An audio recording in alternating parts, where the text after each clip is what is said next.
Welcome everybody to Sporting Logically. Today we are talking about 3 NBA rookies that already look like busts before they even make it to their first All-Star break in the league.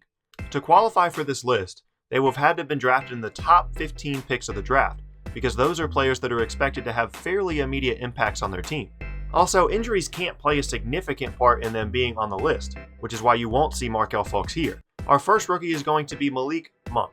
Now this is a guy that I was very excited about coming out of Kentucky. He showed flashes of great scoring potential in his 1 year in Lexington, and his game actually reminded me a lot of the positive parts of what J.R. Smith brings to the Cavs.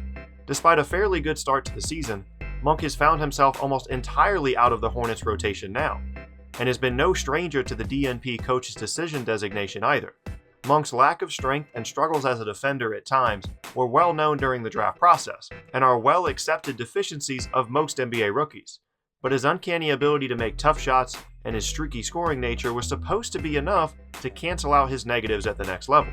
But for whatever reason, Monk just hasn't brought the same explosive offensive game to Charlotte that he showcased in the past. He's always been known as somewhat of a streaky shooter, but this is starting to look less like an extended slump and more like a complete lack of confidence as a result of not being in the rotation. As I mentioned, Monk did have some promising games early in the season, so the solution may be to give him some more run to bring his confidence back up, especially for a team that has very little real possibility of making the playoffs. Our second rookie is Justin Jackson.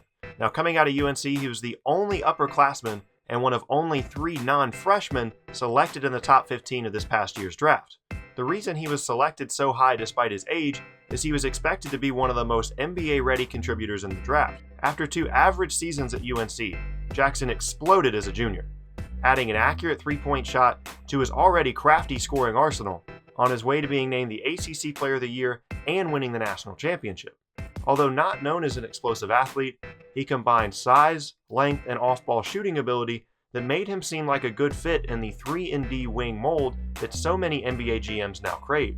But just like Monk, Jackson's shooting stroke just hasn't translated to the NBA level, and he hasn't provided enough other contributions to the team to warrant meaningful minutes. As it stands now, he has been relegated to the team's G League affiliate, and though he has put up some good performances, that can't have been the expectation a few months ago for the start of the career of a top 15 pick, especially one that was drafted at an older age with the expectation of being more NBA ready than other prospects.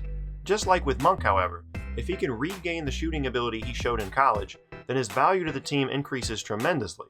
But as we have seen with so many players in the past, sometimes the transition to the NBA game for below average athletes can just be too much, and permanently affect the parts of their game that were supposed to be their biggest strengths. Our last player on the list is Trailblazers rookie Zack Collins. At number 10 overall, he's the highest drafted player on this list, despite coming off the bench in college for the national runner-up Gonzaga Bulldogs, and was clearly drafted based on potential rather than immediate production. But even with that said, the early returns on the 7-footer have not been promising. He played just 37 total minutes in the team's first 24 games, and though he has seen his playing time increase as of late, I'm sure some Blazers fans are getting nervous. Even as such a raw player, GMs were intrigued by the skill level and agility Collins showed in a loaded frontcourt rotation in college, and saw a player that might even be able to fill the rare stretch 5 role of protecting the rim while still being able to knock down 3-point shots on the offensive end. Things haven't quite worked out that way so far, but he is at least trending in the right direction compared to the other 2 players on this list. As he continues to get stronger, he may very well start to fulfill the potential he was drafted for, but the Blazers can't wait forever. The team has invested a ton of money in their talented backcourt duo of CJ McCollum and Damian Lillard, and will need to see more tangible contributions from their top 10 pick sooner rather than later. If that doesn't happen, he may just find himself buried at the end of the bench yet again, being forgotten for yet another high upside selection in upcoming drafts. And that is the end of our list. Thank you guys so much for watching. If you liked the video, please be sure to leave a like rating down below. And if you'd like to see more videos just like this, please be sure to subscribe as well. And I will see all you guys next time.